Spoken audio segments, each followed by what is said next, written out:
আমাদের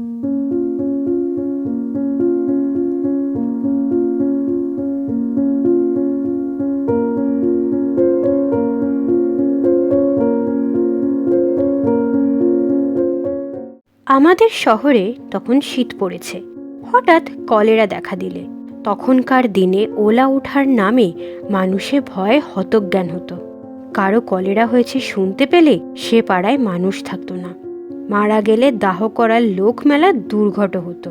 কিন্তু সে দুর্দিনেও আমাদের ওখানে একজন ছিলেন যার কখনো আপত্তি ছিল না। গোপাল খুড়ো তাঁর নাম। জীবনের ব্রত ছিল মরা পোড়ানো। কারো অসুখ শক্ত হয়ে উঠলে তিনি ডাক্তারের কাছে প্রত্যহ সংবাদ নিতেন। আশা নেই শুনলে খালি পায়ে গামছা কাঁধে তিনি ঘণ্টা 2 পূর্বেই সেখানে গিয়ে উপস্থিত হতেন। আমরা জন কয়েক ছিলাম তার চেলা। মুখ ভার করে বলে যেতেন, ওরে আজ রাত্রিটা একটু সতর্ক থাকিস, ডাকলে যেন সাড়া পাই। রাজদ্বারে শ্মশানে চ, শাস্ত্রবাক্য মনে আছে তো? আজ্ঞে আছে বই কি, আপনি ডাক দিলেই গামছা সমেত বেরিয়ে পড়ব।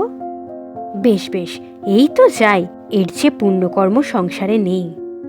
আমাদের দলের মধ্যে ছিল লালুও একজন।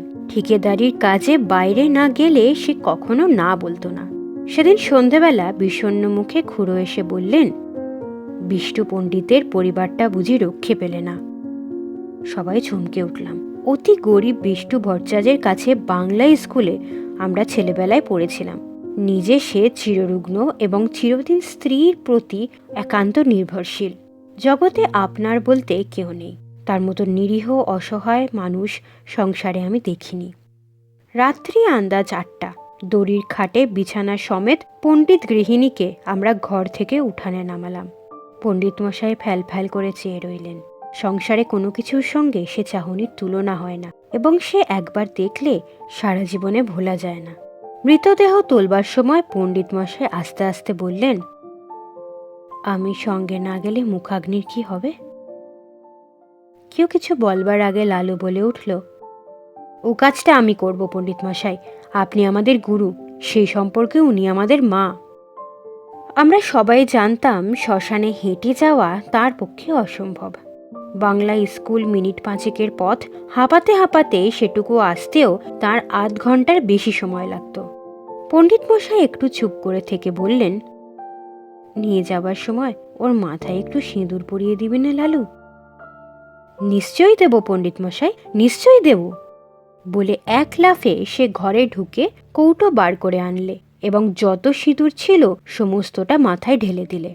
হরিবোল দিয়ে আমরা গৃহ হতে গৃহিণীর মৃতদেহ চিরদিনের মতো বার করে নিয়ে এলাম।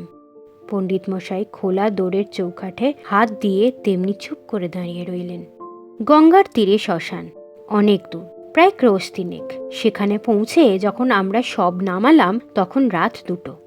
লালু খাট ছুঁয়ে মাটিতে পা ছড়িয়ে বসল। কেউ কেউ যেখানে সেখানে শ্রান্তিতে চিত হয়ে শুয়ে পড়ল।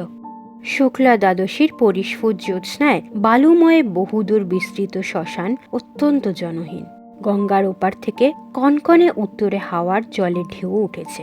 তার কোনো কোনোটা লালুর পায়ের প্রায় নিচে পর্যন্ত আছাড় খেয়ে খেয়ে পড়ছে। শহর থেকে গরুর গাড়িতে পোড়াবার কাঠ আসে, কি জানি সে কতক্ষণে পৌঁছাবে। 8 ক্রোশ দূরে পথের ধারে ডোমদের বাড়ি। আসার সময়ে আমরা তাদের হাঁক দিয়ে এসেছি, তাদের আসতেই বা না জানি কত দেরি। সহসা গঙ্গার ওপারে দিগন্ত একটা গাঢ় কালো মেঘ প্রবল উত্তরে হাওয়ায় হু হু করে সেটা এপারে ছুটে আসতে লাগলো। গোপাল খুড়ো সভয়ে বললেন, লক্ষণ ভালো ঠেকছে না রে, বৃষ্টি হতে পারে। এই শীতে জলে ভিজলে আর রক্ষে থাকবে না। কাছে আশ্রয় কোথাও নেই, একটা বড় গাছ পর্যন্ত না। কতকটা দূরে ঠাকুর বাড়ির আমবাগানে মালিদের ঘর আছে বটে, কিন্তু অতখানি ছোটা তো সহজ নয়। দেখতে দেখতে আকাশ গেল ছেয়ে, চাঁদের আলো ডুবল অন্ধকারে। ওপার থেকে বৃষ্টিধারার শোঁ শোঁ শব্দ এলো। ওপার থেকে বৃষ্টিধারার শোঁ শোঁ শব্দ এলো কানে। ক্রমশ সেটা নিকটতর হয়ে উঠল। আগাম 2-10 ফোঁটা সকলেরই গায়ে এসে পড়ল তীরের মতো। কি করি ভাবতে ভাবতেই মুষলধারায় বৃষ্টি নেমে এলো। মরা রইল পড়ে। প্রাণ বাঁচাতে কে যে কোথায় ছুট দিলে তার ঠিক ঠিকানা নেই। জল থামলে ঘণ্টাখানেক পরে একে একে সবাই ফিরে এলাম। মেঘ গেছে কেটে, চাঁদের আলো ফুটেছে দিনের মতো। ইতিমধ্যে গরুর গাড়ি এসে পৌঁছেছে।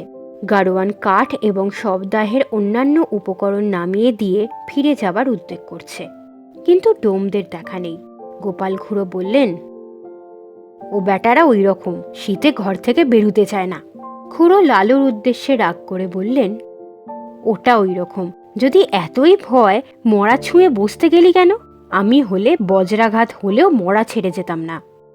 ছেড়ে গেলে কি হয় খুড়ো? কি হয়? কত কি, শ্মশান ভূমি কি না? শ্মশানে একলা বসে থাকতে আপনার ভয় করতো না?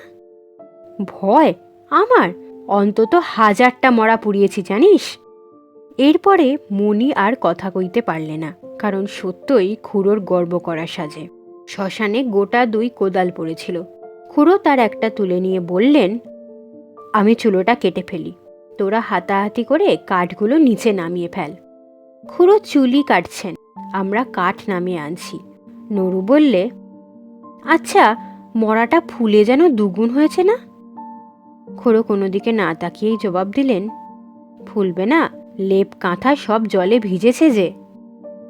কিন্তু তুলো জলে ভিজলে তো চুপসে ছোট হয়ে যাবে খুড়ো, ফুলবে না তো। খুড়ো রাগ করে উঠলেন, তোর ভারী বুদ্ধি, যা করছিস কর। কাঠ বহা প্রায় শেষ হয়ে এলো।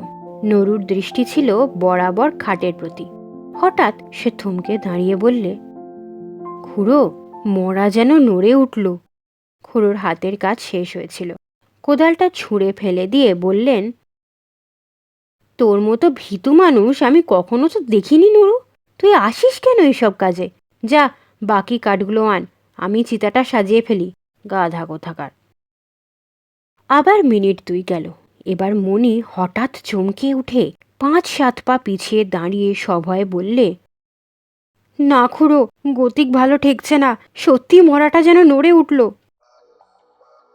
খুড়ো এবারে হা হা করে হেসে বললেন, ছোড়ার দল, তোরা ভয় দেখাবি আমাকে যে 1000-এর উপর মরা পুড়িয়েছে তাকে?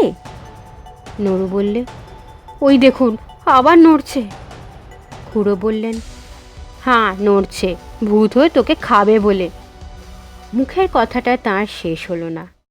অকস্মাৎ লেপ কাঁথা জড়ানো মরা হাঁটু গেড়ে খাটের উপর বসে ভয়ঙ্কর বিশ্রী খোনা গলায় চেঁচিয়ে উঠল, না না, নরুকে না, গোপালকে খাবো। ওরে বাবা রে, আমরা সবাই মারলাম ঊর্ধ্বশ্বাসে দৌড়। গোপাল খুড়োর সম্মুখে ছিল কাঠের স্তূপ। তিনি উপরের দিকে আমাদের পিছনে ছুটতে না পেরে ঝাঁপিয়ে গিয়ে পড়লেন গঙ্গার জলে। সেই কনকনে ঠান্ডা 1 বুক জলে দাঁড়িয়ে চেঁচাতে লাগলেন, বাবা গো, গেছি গো, ভূতে খেয়ে ফেললে গো, রাম রাম রাম। এদিকে সেই ভূতও তখন মুখের ঢাকা ফেলে দিয়ে চেঁচাতে লাগলো, ওরে নির্মল, ওরে মণি, ওরে নরু, পালাস নেড়ে, আমি লালু, ফিরে আয়, ফিরে আয়। লালুর কণ্ঠস্বর আমাদের কানে পৌঁছলো। নিজেদের নির্বুদ্ধিতায় অত্যন্ত লজ্জা পেয়ে সবাই ফিরে এলাম।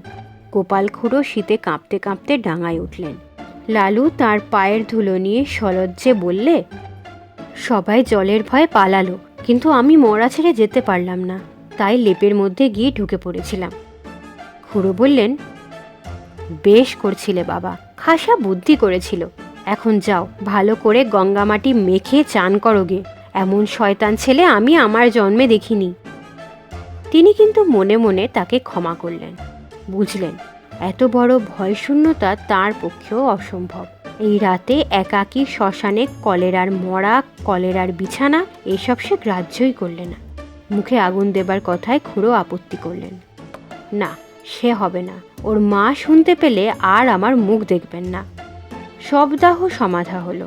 আমরা গঙ্গায় স্নান সেরে যখন বাড়ি ফিরলাম, তখন সেইমাত্র সূর্যোদয় হয়েছে।